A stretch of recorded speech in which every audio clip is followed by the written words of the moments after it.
karena perdebatan itu, jadi mestinya saya tidur jam 12. Setelah buka-buka ini sebetulnya saya tidur jam 12, tapi karena perdebatan jadi nggak enak dong, nggak di itu gitu ya, ditanggapi. Nah kemudian saya tanggapi lalu saya tidur jam 12. Nah kemudian perdebatan itu, nah kemudian ada sebetulnya yang substansial di sana, yaitu soal transkrip saya yang oleh Mas Guntur dikatakan sebetulnya saya dibilang memelintir, kemudian ada yang dihilangkan. Nah ada sebetulnya yang diperdebatkan itu soal kata pakai di sana, yang tidak ada di dalam transkrip saya, yang di kawan-kawan itu berkeberatan ya. Jadi memang mungkin karena saya ini ya tidak menggunakan earphone, lalu kemudian cuma saya menggunakan ini saja, ini handphone saya Bang Karni. Jadi nggak saya pakai earphone, jadi mungkin itu nggak ke ini gitu, nggak ke transkrip. Tapi tadi saya lihat itu memang ada kata pakai. Saya mengakui kesalahan saya sekarang. Tadi ketika itu ada kata pakai. Jadi transkrip saya itu mengatakan bahwa di yang disebut Guntur Romli. Silakan tanggapannya. Assalamualaikum Gus Coy. Sudah lama kita nggak ketemu. Bang Karni, soal yang sekarang ini sebenarnya saya tuh sudah punya pengalaman ya kasus seperti ini ya Bang Karni ya. Tahun 2000-an saya pernah mendampingi Gus Dur itu yang pernah dituduh mengatakan Al-Quran sebagai kitab suci paling purno sedunia. Saya pernah mendampingi Gus Dur untuk kasus itu. Nah Gus Dur yang kiai saja sudah dituduh, apalagi nih Ahok gitu kan.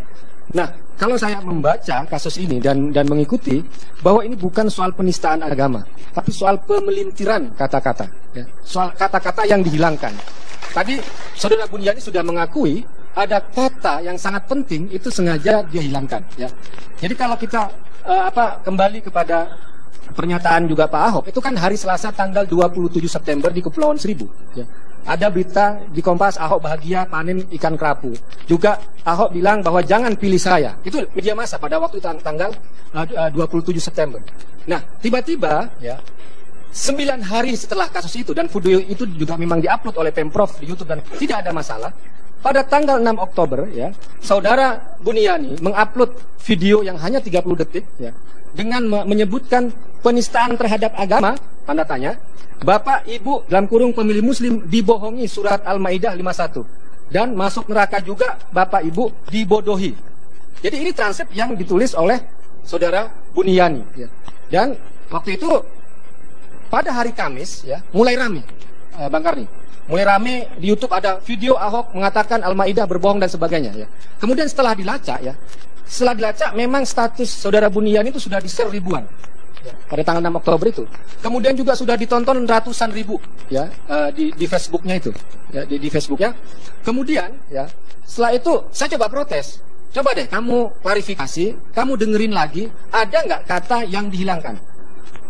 Itu selama sampai pagi dia nggak mau ngaku. Kalau ada kata, dengerin lagi saya bilang.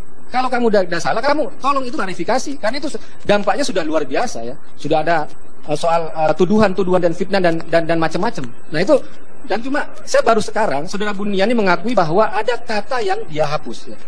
Nah, ya apapun lah ya, ketika itu tidak ada dalam transkrip ya, dalam status, dan dia juga tidak menyebut sumbernya Bang Karni ya, nyebut seorang jurnalis ya, dia tahu bahwa ketika dia mengutip sesuatu atau mengambil sesuatu, dia tidak boleh melupakan dari mana dia mengambil. Itu ada dasar dari ilmu jurnalis ya, kalau benar-benar ada seorang jurnalis. Nah, dalam status itu tidak ada sumber sama sekali. Baru sekarang misalnya dia bicara soal sumber, yaitu ya silakan saja, nanti silakan melaporkan kepada pihak kepolisian. Kemudian kenapa saya melaporkan Bang Karni?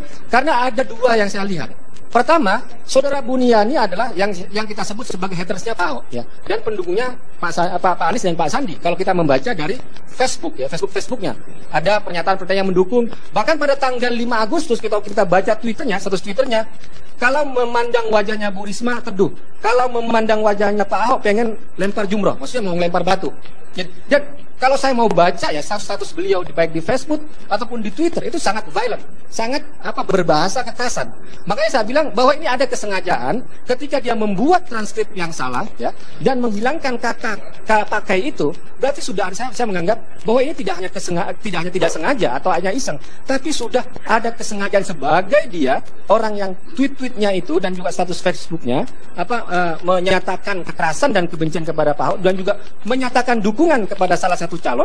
Maka saya anggap ini bagian dari serangan-serangan di pilkada ya, dan itulah dibuktikan dengan transkrip dan pemotongan video ya di situ.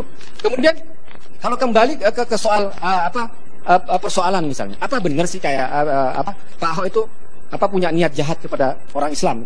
Kan itu kan kalau kita melihat ini kan mau pilkada, Bang Karni. Masa ini orang udah mau calon masa malah bikin masalah atau menyerang malah agama yang tidak dianut dan mayoritas. Itu menurut saya nggak masuk akal. Kemudian kalau kita melihat jasa-jasa dari Pak Ahok itu sendiri, bangun masjid, balai kota, dulu ya. Bangun masjid balai kota, masjid raya di Jakarta ya. Kemudian mengasih KJP, beasiswa kepada 500.000 anak. Yang kalau kita datanya itu mayoritas orang tuanya adalah orang Islam, hampir 100%. Kemudian juga ingat, DKI juara 2 di MTQ di NTB. Tahun lalu adalah juara 1 di seleksi tilawatil Quran. Jadi kita lihat ini orang yang tidak punya niat yang jahat, malah terbukti memberikan jasa yang baik terhadap umat Islam. Tapi setelah orang mendengar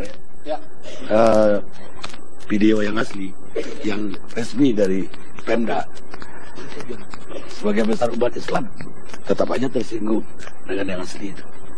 Ya karena sudah didahului dengan informasi yang distortif, Bang Karni. Karena sudah diberikan transkrip yang salah, dan kekuatan opini di publik itu kan ditentukan oleh media online ya, kemudian juga di grup-grup WA, status Twitter dan Facebook itu bersepakat mengatakan bahwa Pak Ahok mengatakan Al-Quran dan surat Al-Maidah itu berbohong. Itu yang muncul di publik gitu loh. Dan ini yang menjadi problem ya, meskipun sudah klarifikasi, silakan tonton videonya, tapi kadang-kadang kan orang masih dalam keadaan yang marah ya. Dan marah, dan kemudian itu ya Pak Ahok juga punya inisiatif untuk meminta maaf ya pada publik dan menerangkan bahwa tidak punya niat untuk melakukan penistaan dan lain sebagainya. Dan ya mari kita sekarang dengarkan sama-sama gitu. Dan itu yang kita inginkan, publik kembali fair melihat persoalan bahwa ini ada pembelintiran, ada permainan pendukung calon lawan gitu kan. Kemudian juga ada persoalan kemarahan gitu kan. Dan juga ada minta maaf. Nah, ini perlu dibaca kemudian didengarkan secara seksama, secara alif oleh publik. Itu yang saya baca. Baik.